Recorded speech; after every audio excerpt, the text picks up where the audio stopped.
Well, Kimi Antonelli has won his third successive Grand Prix, 3 poles in a row as well. Almost speechless, just wonderful. And I don't know what's more dramatic, the way he's been winning and the confidence level that he's attained and how that's transformed his driving to medium speed and fast corners now, or whether it's the way he's been showing the way to George Russell, to put it bluntly. I mean, for George to be beaten in the same car like this by Kimi Antonelli is absolutely astonishing. I'm completely amazed at how George has laid down and taken this, and his excuses in Miami about it being a low grip circuit and the tires overheating and not his sort of place. Well, I mean, it is the same for everybody. That is the racetrack. You've got to drive it. And if Kimi is doing a better job with his changes of direction, with the way he's loading up the steering, with all the things that he's been doing really well on slow corners, then why hasn't George been learning from that? Just because he's George Russell and he's won these Grand Prix doesn't mean to say he can't learn from a guy like Kimi, because Kimi from the start has always been better on slow corners than George. And I've been saying that, and I think several others have been too. And now, because of his success, because of his confidence, Kimi is now mega good on medium and high speed corners. And for George now to turn around and blow Kimi away is not going to be easy. Of course, it's doable. He has the talent to do it. But he's not going to do it by saying, oh, well, I'm not very good on low grip circuits. Because what does that mean? It just means that when the car is sliding, he's putting too much energy into the tires. And he's got to do what Kimi does and put less energy in. And that was really visible in the closing phase of the Miami Grand Prix, when he was racing Lando Norris. This is Kimi racing Lando. Lando's, I think, in as good a car, if not a better car, than Kimi Antonelli. The McLaren, beautiful car around Miami. And Lando somehow in his head thinking, well, we got beaten, we were undercut, we shouldn't have been undercut. Undercuts to me don't matter anymore, because there's so many aids now in which to repass that the undercut, whether you come in first by a lap or not, is much less significant than it used to be. Yes, he got debris on his tires, but he got debris on his tires because he wasn't actually able to do the pass on Kimi Antonelli. And that's because, as I say, when you saw them closely together, you saw Kimi using the tires much less than Lando Norris, particularly in the all-important fast, medium, high speed change of direction after turn one. And there you see Lando going like that, like that, and Kimi just going like that. Absolutely superb, Max Verstappen style, in a way that I've never seen him, to be honest, on a medium high speed corner before. And there he is doing that. And George the same. George doing not quite as much as Lando. His corners aren't quite as long as Lando, but nonetheless you can see the jinx, the sharpness of his movements compared with Kimi. And it's all about that. It's all about the way Kimi's driving the car, and particularly his softness, his suppleness, and the rates of input that he has in harmony with everything that's going on around the car. He was a bit below the radar after the sprint drama yesterday and the qualifying for sprint with issues on Friday. But wow, did he drive well. Early on, Charles Leclerc was there for him to race as well.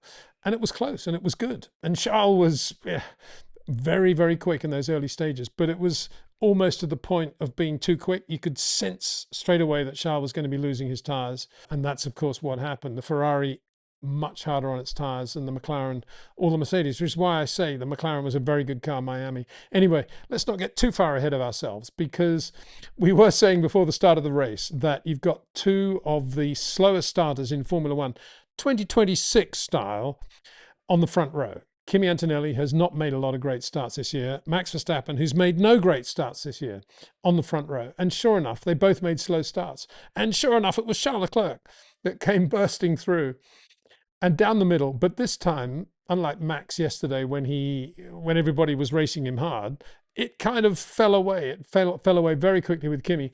And Max tried to stay with him, but the tires weren't hot, Max, and you're up on the curb a little bit. The car got a little bit light. The back end got away.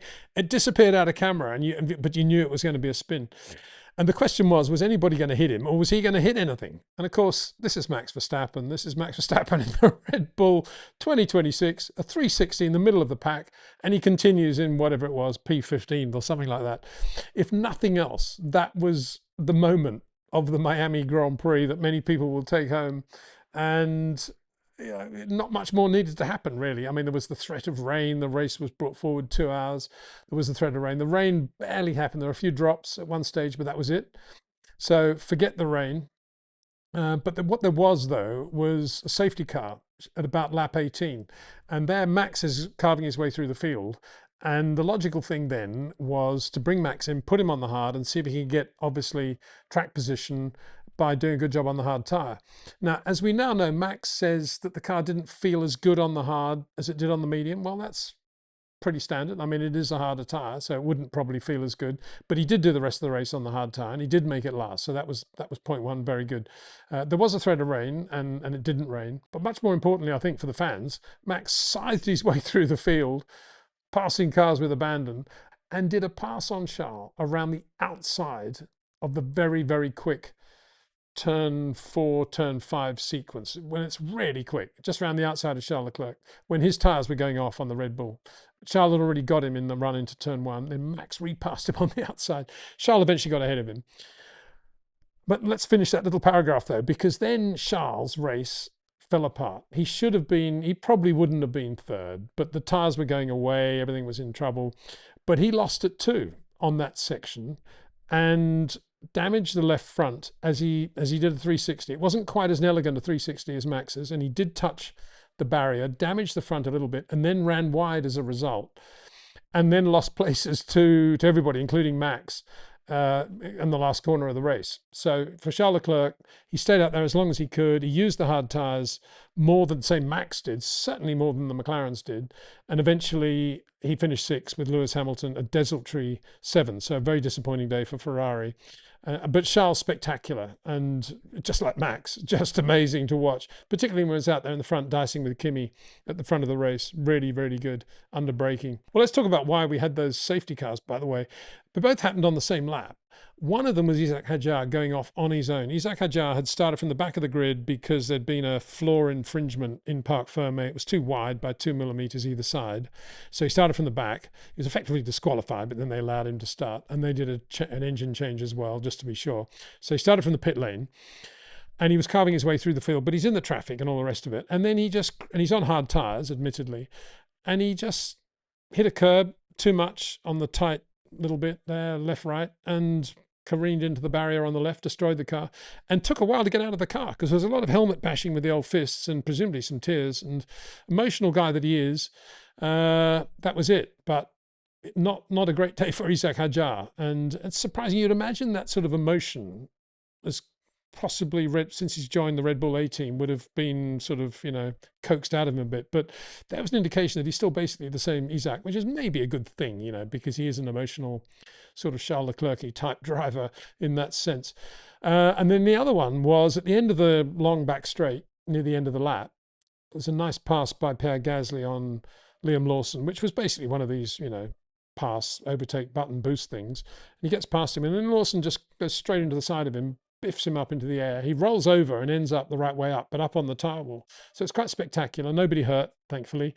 And of course, saying much again for the safety survival cells of the cars, the rollover structure as well in Pierre's case. Nobody else came in on the safety car apart from Max.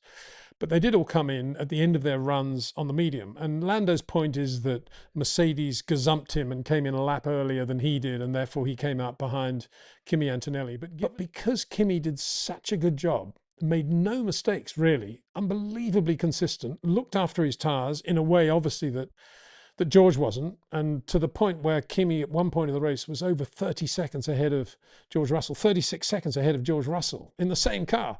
Unbelievable. I mean, George obviously in traffic, but 36 seconds over George Russell in a Mercedes around Miami, unbelievable.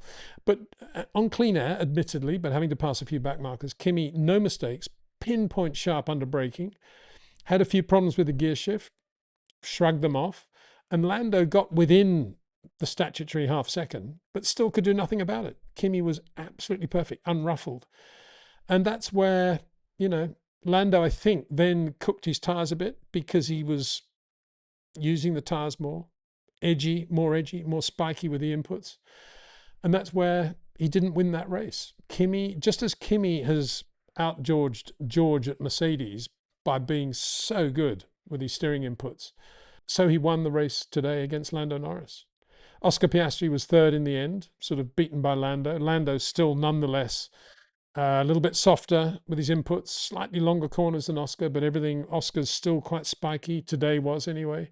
Did a good job to finish third. McLaren will come away thinking, wow, second and third from where we were, good result. We can build on that, win races, blah, blah, blah. But ultimately, Kimi Antonelli to win that race, I still find it staggering. P4 George Russell, but then again, there's a story there. There's a subplot there, because when he came up to pass Max, whose tyres were right out of it by the end of the race, Max just obviously was never, ever going to make it easy for George. And though George did one of these passes down the inside, Max would stay there and they touch wheels and Max had no damage. But from George's point of view, he had a left front wing end plate was broken or damaged and there were sparks coming out from under the car.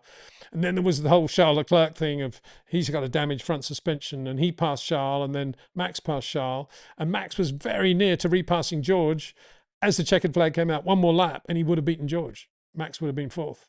But as it was, he was fifth, having been down to 15th with a 360, perfectly controlled 360, not hitting anything, and just going off like that, and making a pit stop when nobody else did for the hard tyre, scything his way through the traffic, and understandably and justifiably winning the driver of the day vote. But I don't know. Kimi Antonelli, you got to say, probably deserved it more because 3 wins, 3 poles, destroying George Russell. I mean, that is unbelievable performance, and full credit to him, to Mercedes for bringing him on board the way they have, and for the way they're running him now. I mean, Pete Bod is just doing a brilliant job. We know how good he is anyway from his time with Lewis Hamilton, and he's really, really bringing the best out in Kimi. And the confidence Kimi now has, which he's not misusing. He's not misusing winning races in terms of being a star or being on the big stage. He's using it to develop his driving and giving him the confidence to go to the next level, which, as I've always said on this channel, is doing what he's always done on slow corners, but parlaying that into medium speed and then high speed corners, which he's now done. So George, and George will be quick. Obviously, there will be circuits when you can be spiky and the tyres aren't going to overheat, and George is going to be mega quick on fast corners, particularly medium high speed corners. But so will Kimi now. Kimi will be very, very quick on those circuits as well.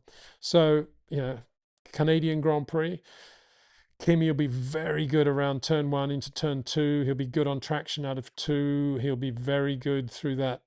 He'll be good through chicanes in general, I think. He'll be very good through all the chicanes. And there's that very quick right-hander in Canada, where I'm sure it'd be interesting to see how he compares with George through there. Anyway, overall, an amazing race. And yeah, didn't really notice, as in the sprint race, didn't really notice the 26 regs as such in terms of backing off on the straight. That's much more obvious when they're running single laps in qualifying and practice. In the race, it was pretty good. And I can't imagine anybody came away from Miami today thinking Formula One has lost its edge, it's finished, not going to watch it anymore.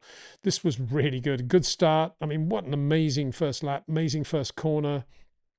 It was mayhem off the line. I mean, Red Bull and Kimi could have done with that extra electric boost if they do bring it in. But then again, it was quite fun, wasn't it? It was a lot of fun watching it all. And Kimi actually made a slow start. You think about it, he was out in P2 behind Charles Leclerc after the max spin. So Kimi actually recovered extremely well from the slow start from the pole. Admittedly, he did have the cleaner side of the road than Max.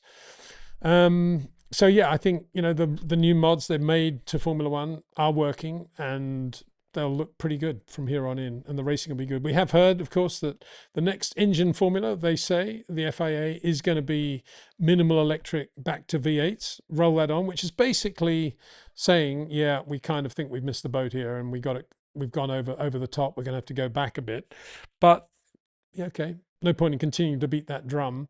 We now have what we have. And we've got a world championship, that is for sure. George is going to come back. So there's going to be a brilliant race between now and the end of the year, between Kimi and George, for sure. Canada, George will not be slow. That is a given. And then we got McLaren, who are going to win races. And that's going to be very good. I mean, I think just on that point, on McLaren, I've always thought, and I did say from day one of the 26th season, that this was going to be Oscar showing his aggression and beating Lando basically over a season is what I thought would happen. Now, it could well be that we're at Miami where Lando is particularly comfortable, but it wasn't a good weekend for Oscar. To get beaten by Lando that way was quite significant, I thought. And really, if this is going to be Oscar, it's Oscar's turn to do the winning at McLaren and to win a championship. If McLaren can win a championship this year, then this was not a great race for him. But he has looked good. He looked very good in Japan, for example. And then Ferrari, I mean, looking pretty good. Lewis a bit lost. I think there's a rumour out there that he had some sort of first lap damage to the car, but he went round and round and round, almost unnoticed.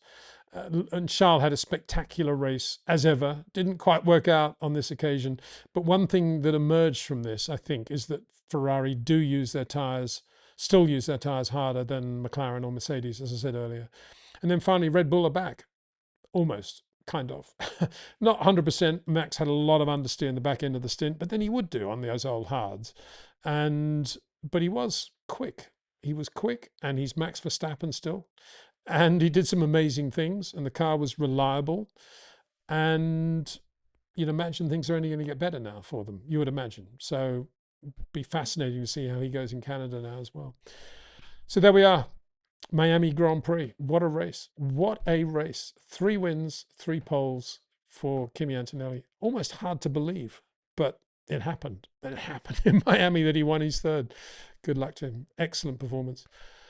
Big thanks to you, the viewer, for watching. Thanks to Jetcraft, to OEM Exclusive, to Track Ninja, and of course to REC Watchers for their ongoing support of this channel. Great to have them on board. Great to have your support too. Be doing a live stream this week and doing something with Cameron tomorrow on Monday, chatting with Cameron. Do a live stream probably on Wednesday. And of course we have the Canadian Grand Prix in 2 weeks. Bring it on. See you then.